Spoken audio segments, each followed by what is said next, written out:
کرتے ہیں اور جو بیہودہ باتوں سے منہ موڑے رہتے ہیں اور جو زکوٰۃ ادا کرتے ہیں اور جو اپنی شرم گاہوں کی حفاظت کرتے ہیں مگر اپنی بیویوں سے یا کنیزوں سے جو ان کی ملک ہوتی ہیں کہ ان سے تعلق قائم کرنے میں انہیں ملامت نہیں، اور جو ان کے سوا اوروں کے طالب ہوں وہ اللہ کی مقرر کی ہوئی حد سے نکل جانے والے ہیں،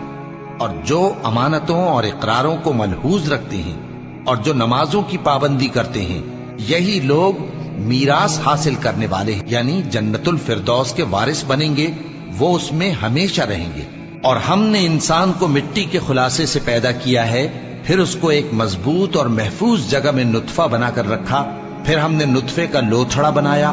پھر لوتھڑے کی بوٹی بنائی، پھر بوٹی کی ہڈیاں بنائیں، پھر ہڈیوں پر گوشت پوست چڑھایا، پھر اس کو نئی صورت میں بنا دیا۔ سو بڑا برکت والا ہے اللہ جو سب سے